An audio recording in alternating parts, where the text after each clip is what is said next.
বাড়ির সিংহাসনে সুন্দর করে দেখুন সাজানো হয়ে গেছে, খুব সুন্দরভাবে এখানে ঠাকুরকে পুজো করা হয়েছে, গোপালকে বসিয়ে রাখা হয়েছে আসনে। এখানে শিবের মাথায় জল ঢালা, দুধ ঢেলে তারপর আমি গিয়েছিলাম মন্দিরে, মন্দির থেকে পুজো করে আসলাম। এসে তারপরে এখন বাড়িতে আমি এখন সমস্ত কিছু ফল নিয়ে বসেছি, এগুলোকে কাটবো বলে। তো চলুন সাথে থাকুন, দেখে নিন। মাখবো সাবু, তো সাবু যে মাখবো সেটাকে কীভাবে কেমনভাবে মাখছি সেটা দেখে নিন, আর যাতে আপনারাও এইভাবে তৈরি করে খেতে পারেন। কোনো একটা উপোসে বা উপোস না হলেও বাড়িতে কোনো একদিন মনে হলো দুপুরবেলায় খাওয়ার জন্য বা টিফিনের জন্য খুব ভালো লাগবে। এখানে দেখুন সাবু ভিজিয়ে রেখেছি, আমরা তিনজনেই খাবো আজকে এই সাবু ভেজা। আর এই থালার মধ্যে কেটে কেটে সব রাখবো, এই যে থালার মধ্যে তো এখানে রাখলাম সাইডে। বাকি ফলগুলোকে সমস্ত কিছু এখানে ঝুড়িতে রেখেছি, এগুলোকে একটা করে নেব, কেটে নেব। তো প্রথমে আগে শসা কেটে নিই। এটা আমার ঠাকুরেরই বটি, সমস্ত নিরামিষ পুজোর সময় যখন কাজে লাগে এই বটিতেই আমি সব কাজ করি। এটাতে এই বটিতে নারকেলও কোরানো যাবে আর ফল কাটাও যাবে। শশার এই দুটো সাইড একটু যদি এইভাবে ঘষে নেওয়া হয়, কেটে ফেলে দেওয়া হয়, তাহলে শশা যদি তেতো থাকে সেই শশা তেতো লাগবে না, সেই কারণেই এটাকে করে নেওয়া। এইভাবে শশা কেটে নিই। আজকে আপনাদেরকে সকলকে নিয়ে চলে এসেছি আমি আমার ঠাকুর ঘরে। ঠাকুর ঘরের মধ্যে বটি নিয়ে বসে পড়েছি আমি ফল কাটবো বলে। তো শশা কাটা আমার হয়ে গেল, এখন কেটে নেব আপেল। প্রয়োজন মতো যতটা খুশি আপনারা ফল দিতে পারেন, তবে ফলগুলোকে যতটা খুশি আপনারা ছোট ছোট করে কেটে নেবেন। কোনো কিছু ফল দিয়ে মাখার হলে পরে যত ছোট করবেন ফলগুলো, তত কিন্তু খাওয়াতেও সুবিধা হবে, মানুষকে দিতে সুবিধা হবে, আর দেখতেও খুব সুন্দর লাগে। সেই কারণে আপনাদের সাথে আমি এটা শেয়ার করলাম, একবার করে দেখবেন, খুব সুন্দর হয়। তো আমি এভাবে ছোট ছোট করে প্রথমেই কেটে নিয়েছি শসা, তারপরে নিলাম আপেল। এবারে পরপর সব ফলগুলো কেটে নেব। এখানে নিয়েছি তারপরে নিয়ে নেব আমি এখানে কলা, কাঁঠালি কলা পুজোতে দিয়েছিলাম, সেই পুজোতে যতগুলো দেওয়া হয়েছে সেইগুলো, বাকি একটু আরও নিয়ে নেওয়া হয়েছে। তো এই কলাগুলোকেও গোল গোল করে কেটে নেব। তো এইভাবেই ছোট ছোট করে কেটে নেবেন। হ্যাঁ, এবারে যদি কেউ বেটে বা গ্রেটারে গ্রেট করে দিতে চান, তা সেইগুলো কিন্তু বাচ্চা বা বয়স্কদের খাওয়ানোতে খুব সুবিধা হয় ওনাদের। এবারে লেবুগুলোকেও আমি ছাড়িয়ে নেব। ফল আপনারা যেমন খুশি দিতে পারেন, প্রয়োজনের যতটুকু প্রয়োজন আপনাদের সেটুকু নিতে পারেন। এবার লেবুর খোসার ওপর থেকে ছাড়ানোর পরে লেবুর গায়ে যে সুতোগুলো থাকে ওগুলো ফেলে দেবেন, নাহলে দেখতেও ভালো লাগে না আর খাওয়ার সময় তো ভীষণ বিরক্তি লাগে। তো যাই হোক, এগুলোকে বেশ সুন্দর করে ছাড়িয়ে নিয়ে লেবুগুলোকে মাঝখান দিয়ে কেটে দু টুকরো করে নিলে লেবুগুলো বেশ ভালো হয়, কারণ বীজগুলো ফেলে দিলে মুখে লাগবে না, মুখে পড়লে খাওয়ার সময়তে তেতো লাগবে বীজগুলো, সেই কারণে। তো আমি এইভাবে দু টুকরো করে লেবুগুলোকে সুন্দরভাবে কেটে নেব, সব যতটুকু আমি দেব। এবার দেখুন আমি বেদানাটা কাটবো। তো বেদানার মাথাটা, গাছটা যেটা ফুল মতো থাকে ওখানটাকে কেটে নিলাম।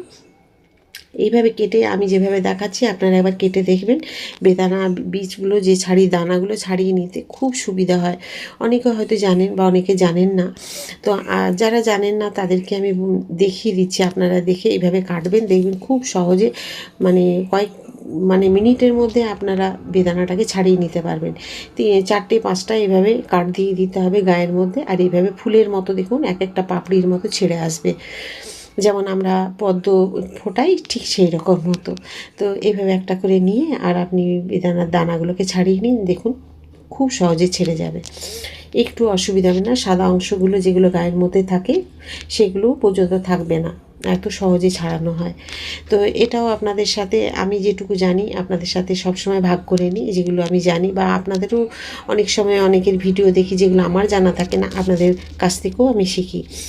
আর দেখুন ফলগুলো সব আমার কাটা হয়ে গেছে, বেদানা, কমলা লেবু, আপেল, শসা, আর নারকেল আমি কুড়িয়ে নিয়েছি বা নারকেল কেটে একটু কুচিয়ে নিয়েছি, সেগুলো পরে দেখে নেবেন, অনেক বড় ভিডিও হয়ে যাবে, সেই জন্য এগুলো আর দেখাইনি।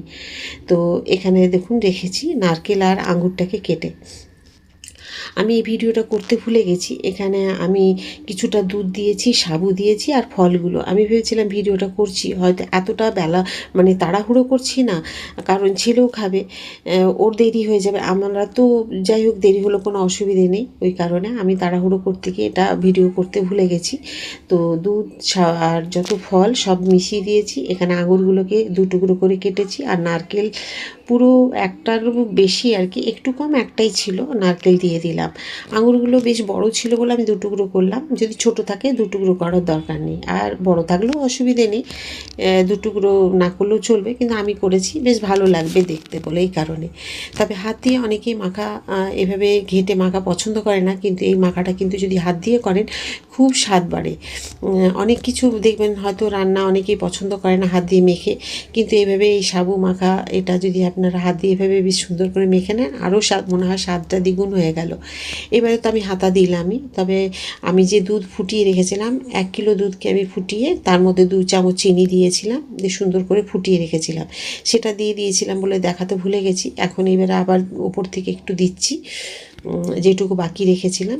তো যখন ফোটাই তখনই আমি 2 চামচ চিনি দিয়েছিলাম। আজকে আমি গুড় যে খাওয়া হয় প্রতিদিন, আপনারা দেখেছেন হয়তো, সেই গুড়টা একটু ছোঁয়া হয়ে গেছে বলে আর দিইনি। নারকেলটা কুচি করে রেখেছিলাম, সেটা দিয়ে দিলাম, ছোটো ছোটো টুকরো করে রেখেছিলাম। আর এখানে দিয়ে দেবো কমলা লেবু, কিছুটা সাজানোর জন্য রেখেছিলাম আর কিছুটা বেদানা। তো সেই গুড় যেহেতু ছোঁয়া হয়ে গেছে বলে আমি দিইনি, 2 চামচ চিনি দিয়েছি। আর ফলের মিষ্টিতেও অনেকটা মিষ্টি হয়ে যাবে, তবে হ্যাঁ, ফল যদি টকের পরিমাণ টক থাকে বেশিরভাগ লেবু এসবগুলো, তাহলে কিন্তু চিনি বা গুড় বা বাতাসা মিষ্টি যেটা খুশি দিয়ে আপনারা করতে পারেন। এখানে দিয়ে দিলাম কাজু আর কিশমিশ, পরিমাণ মতো যতটা খুশি আপনারা দিতে পারেন। আর এখানে যে আমি রেখেছি এলাচ একটু থেতো করে রেখেছি, আর কেশর রেখেছি, এটা আপনারা দিতেও পারেন, না দিলেও চলবে, কিন্তু দিলে বেশ সুন্দর লাগবে খেতে, সেই কারণে আমি দিলাম। তবে এইভাবে একবার সাবু মেখে দেখুন, অসাধারণ লাগবে খেতে। আর কোনো পুজো পার্বণ উপোস কাপাসে নয়, সব দিনই আপনারা এটা খেতে পারেন। কোনো দিন মনে হলো দুপুরবেলা ইচ্ছে হলে খেতে পারেন, বা হয়তো সকালে টিফিনেও দিতে পারেন। আমি দিয়ে দিলাম মধুটা, যেহেতু আমি 2 চামচ চিনি দিয়েছি, চিনির পরিমাণ বেশি নেই, সেই কারণে একটু মধু দিয়ে দিলাম। আপনারা মধু দিতে পারেন বা খেজুর দিয়েও মাখতে পারেন। তো দেখুন কি সুন্দর লাগছে দেখতে, আপনাদের দেখিয়ে দিলাম। তো এইভাবে আপনারাও বাড়িতে মেখে সকলের সাথে একসাথে বসে খান আর উপভোগ করুন। কেমন হয়েছে কমেন্ট করতে ভুলবেন না। যদি ভালো লাগে লাইক, সাবস্ক্রাইব, শেয়ার করে দেবেন। ফেসবুক থেকে দেখলে ফলো করে দেবেন।